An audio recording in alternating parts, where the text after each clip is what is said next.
We are here with composer and musician David Spear talking about his memories, his collaborations, his personal relationship with legendary composer Elmer Bernstein. David, first of all, thank you very much for being with us. Thank you, Berto. It's my pleasure. Tell us, David, what's your first strong memory about music in general, or maybe the moment when you said to yourself, "This is what I want to do"? Well, it's very clear. When I was a little kid, I was raised in a musical home.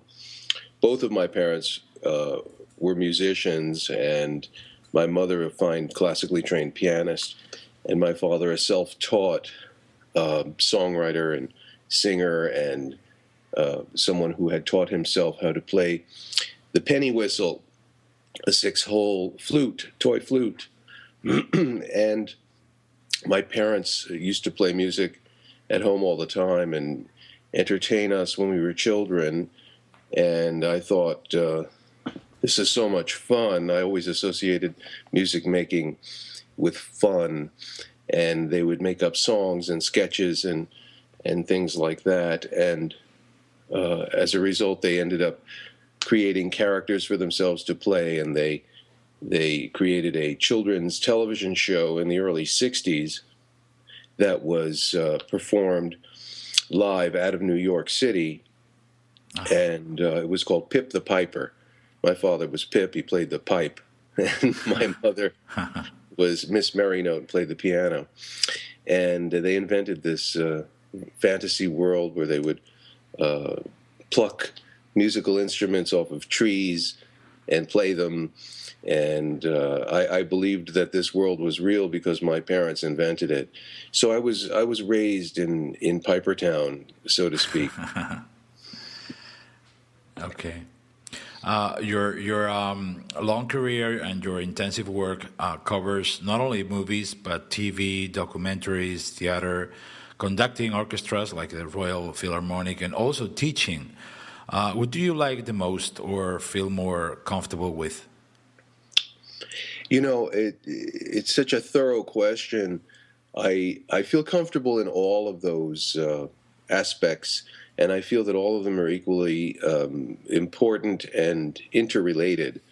I feel that these different aspects of musical involvement are sort of different aspects of my personality. There are days that I'll spend time writing music, composing, and other days I'll spend orchestrating, and other days I'll spend teaching and working with my students. So there's a lot of different contributions that I feel are important that I can make through music as a composer, orchestrator, conductor, and teacher. You worked several times with Elmer Bernstein, mostly as an orchestrator. You two worked together in Animal House, Airplane, Heavy Metal, or Ghostbusters, just to name a few. When and how do you meet Elmer?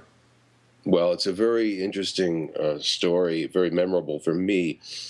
I met Elmer on an audition. He was seeking a music director for a play in the theater at the Mark Taper Forum in Los Angeles, where the book, the script, and lyrics were written by a young playwright at the time named Susan Yankowitz, and Elmer had written all of the melodies of these lyrics that Susan had written, and it was a play that was going into a workshop situation, which is not a real full-fledged performance, but it's done for a smaller audience.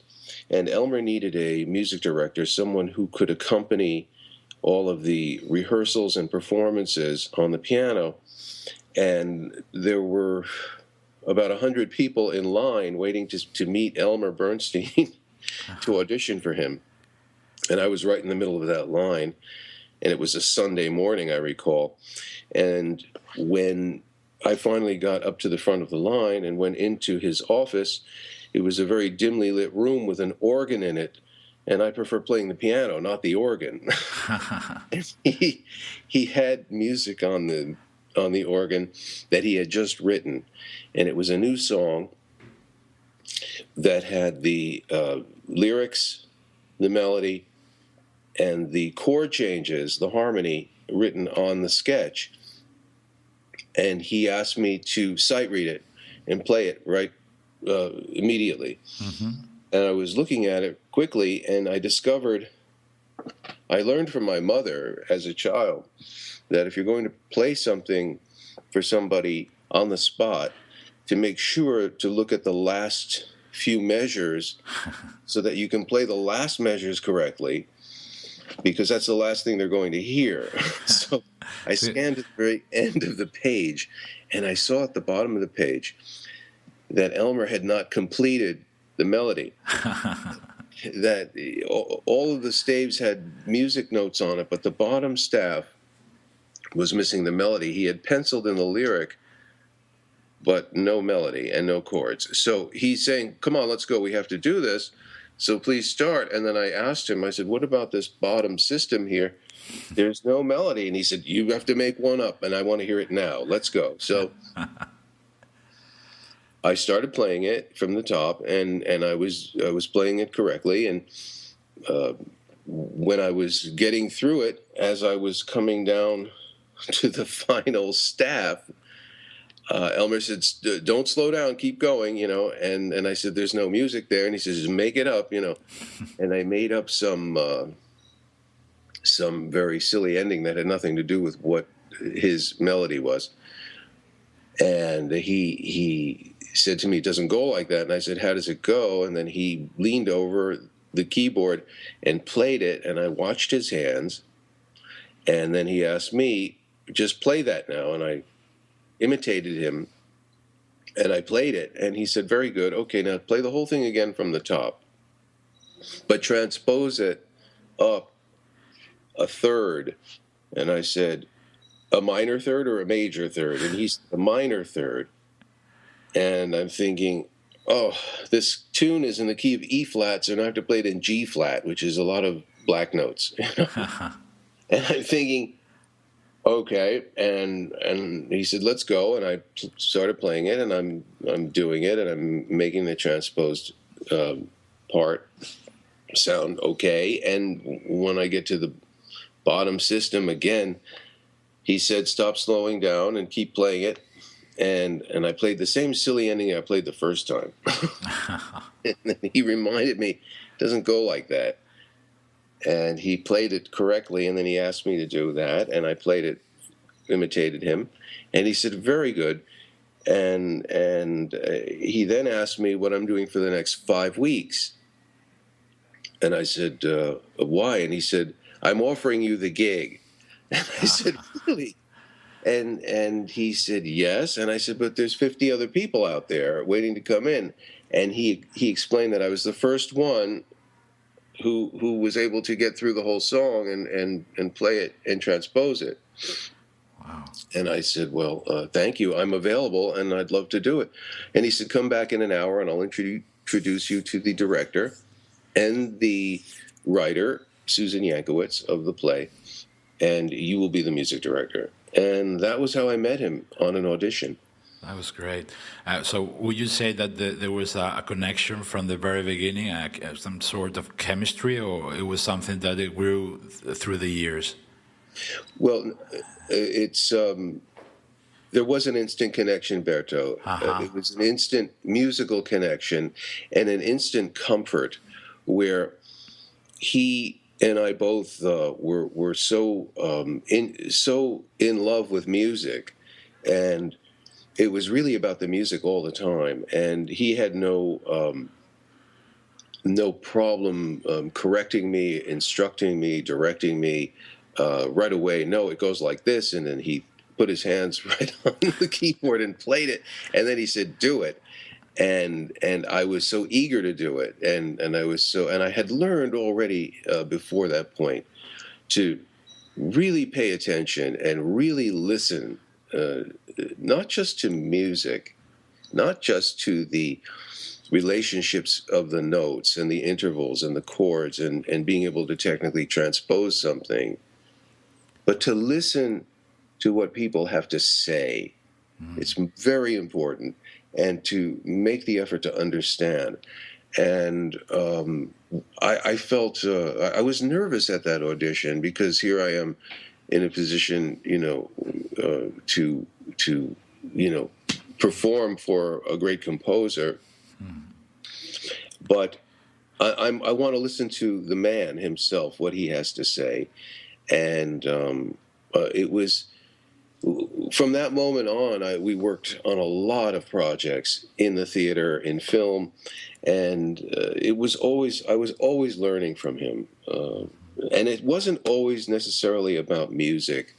It was about how to conduct yourself in life, and how to negotiate certain difficult situations. Elmer was always very graceful and well balanced at things like that. Lots of people say that. How was working with him? I mean, can you describe a typical workflow between the two of you, or it was different for every single project? He was very clear and very succinct, as a composer and as a leader, and he would give me very clear and specific instructions. In the musical, for example, our first project together, he would hand me complete sketches of the songs, the way he would musicalize all of the lyrics. So the melody was complete, the chord changes were there, but the piano accompaniments were not all fully realized. And he would put and Elmer was a fine pianist. He could write out the accompaniments, but he didn't have the time. Mm-hmm. So he would say to me, and he wouldn't have to demonstrate it. He would just say to me, this has a certain feeling to it.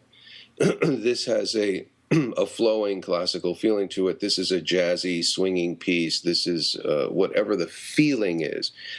And then that kind of instruction, that emotional direction, that stylistic direction, informed me how to realize the accompaniment.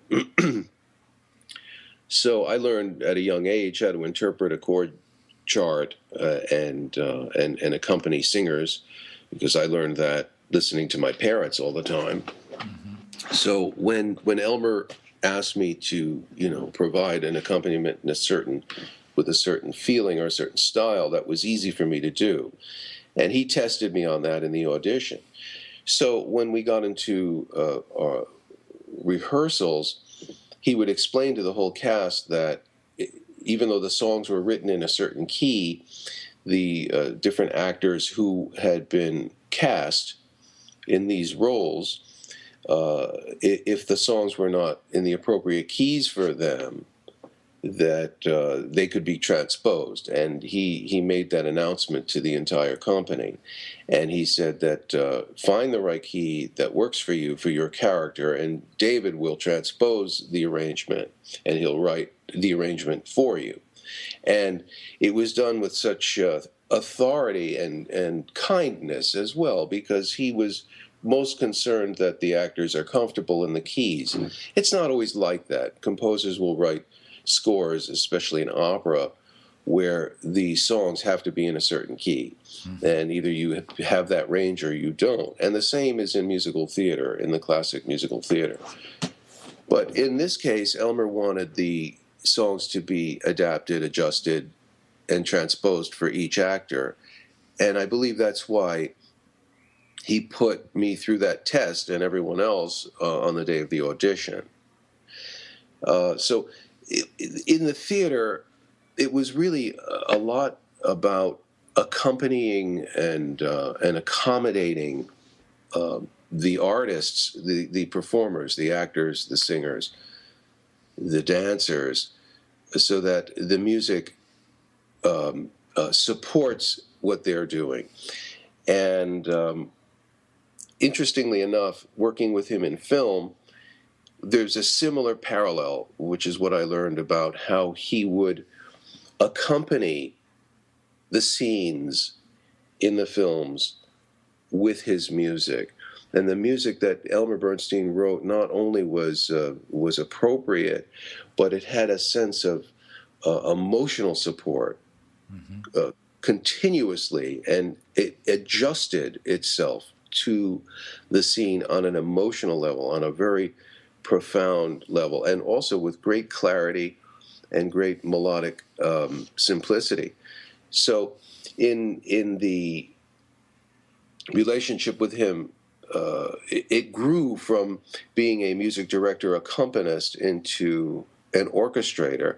Yet when I was orchestrating for him, I felt I was in a very similar interpretive role, where he'd give me the sketch, like he would give me in the theater. And the difference is, in the sketch for film, there weren't any lyrics in it. These were just, 4-line sketches, meaning that Elmer disciplined himself to reduce all of his musical ideas onto four-line staff paper.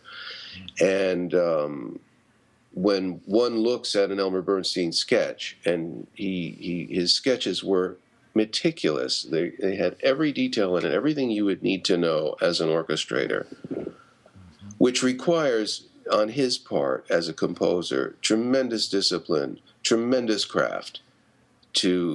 It's almost like looking at a piano part. I mean, it's just got the bare bones, the essentials in it, and it gives the orchestrator a lot of room to interpret that as well. And he would give direction, occasionally very specific. I want this to be violins, I want this to be cellos, I want this to be performed by the woodwinds. And then other times he would not be specific, but give me emotional directions, like he would in the theater, like make this passage sound warm, or make this passage sound suspenseful or terrifying, or cold, or a direction like that. So there was a real collaborative nature working with him. And the beauty of it is that he always knew how to make his collaborators feel empowered and encouraged. And if there was something that he didn't like, he would fix it right away, and it was always very easy to solve. But most of the time, we would get it right and move on. It was a thrill to be working side by side with Elmer. Okay. Is it true that he hated temp tracks? He hated temp tracks. He hated them because they were just dropped in to scenes to give the scene a certain kind of a feeling or a mood, but it had nothing to do with the picture. It had nothing to do. It didn't grow organically out of someone's interpretation of how to score a scene. It was just dropped in to kind of thread it together. Yeah. Okay. And he would request to look at the picture without the temp music, because he didn't want to be influenced by that. He was sensitive, and if he heard it, he would remember it, and he would really try to request that the temp music be removed during spotting sessions and such. And sometimes he would prevail, but towards the end, everyone was doing it, and everyone continues to do it to these days, and it's very difficult to avoid that. Okay. Can you tell us any good story about your collaboration, maybe related with the well-known titles like Three Amigos or Airplane? Well, there are so many great stories with Elmer.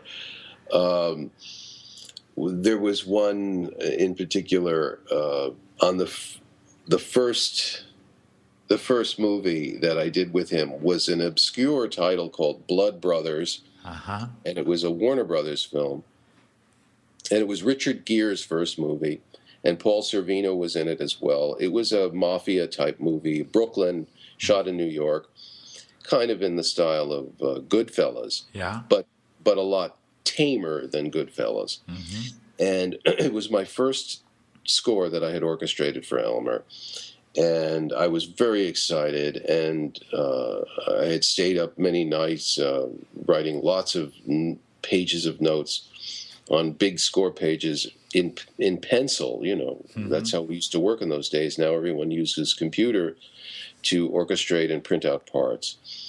But it was a whole assembly line and a process of taking the sketches and writing the scores and delivering the scores to the copyist, and then the copyist doing everything by hand. And I remember there was a long end title sequence, which was a medley of a lot of the cues that appeared in the film. And there was this very sweeping melody at the end, and I remember there was a two-bar transition where the tune had come to a conclusion and rested on a G chord, I remember, and then it went on to another passage. And on the sketch, Elmer had written a G note as the melody in the strings, and then just wrote a G chord wrote G as the chord above that. And there was really nothing else on that sketch in those two bars. And I thought to myself, well, I could do something in these two bars. I can add something that would be a nice little flourish. And I did that, and I remember also altering the harmony in those two bars, and I veered off of the G chord in the accompaniment in the orchestra, but came back to it at the end of those two bars. I did a couple of substitution chords, so to speak, but the melody note was still a G. And I was nervous when the orchestra was assembled and he was about to play through it, and because he never looked at my scores prior to going into the recording session. I would offer him to look at the scores. I remember, especially on the first project we did together. And he said, "No, I don't have time to look at them. He said, I know the music anyway, and it's okay. I can read it." And I said, "Okay, great." So when it got to that point, I was nervous because I knew that I had altered those chords, and I was excited to hear what they were going to sound like in the orchestra. And he was rehearsing it, and when it got to those chords, my heart was pumping fast because I was nervous. And I heard those chords, and they sounded so beautiful. And then he stopped the orchestra in the rehearsal, and he turned around and he looked at me, and I was sitting like very close by where he was conducting, and he waved gently, "Please come to me." And I went over to the podium, and the orchestra was all looking at me, and as he was talking to me, and he whispered to me so no one could hear, but he said to me very quietly, "Don't ever change any of my chords."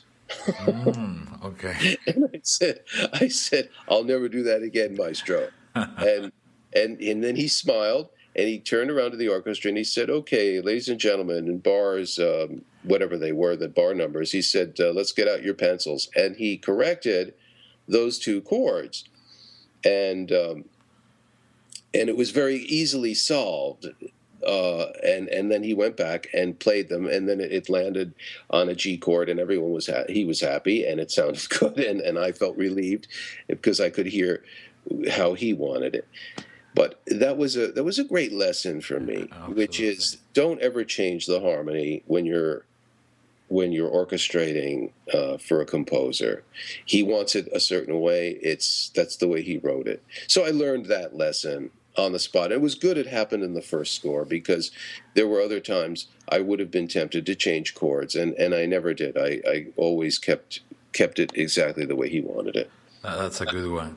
Elmer was a very creative composer with lots of innovation in his scores. But today it seems that many scores lack of creativity. They are kind of industrialized, so to speak. What's your opinion of the current film music scene? Well, the current film music scene has become influenced, I think, by not just technology and the fact that all of composers are surrounded by, incredible sampling equipment and computers and digital processing capabilities, whereby orchestral demos, orchestral realizations can be produced at home, and they sound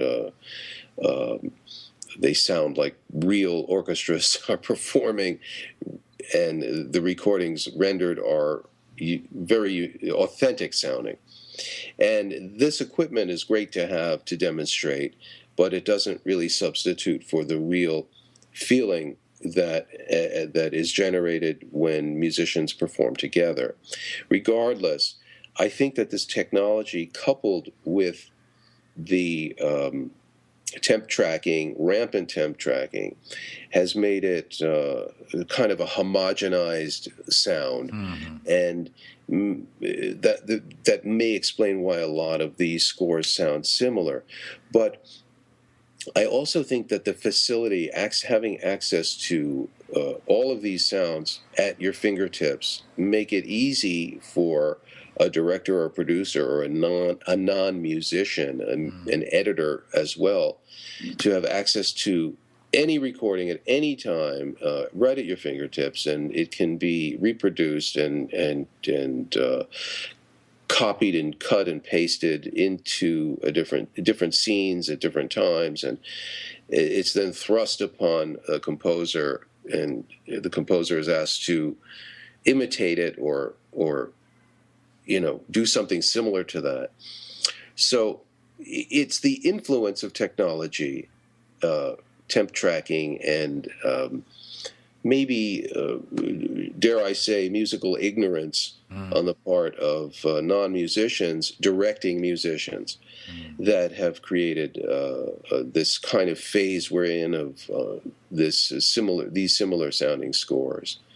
But to defend Elmer and his unique voice in film music, he used to perceive his role as a film composer as another member of the cast or crew, an unseen member of the cast, and that even though you can't see the composer, you can feel his contribution to every scene the music is appearing, and it envelops the audience, and it helps the audience navigate through the film.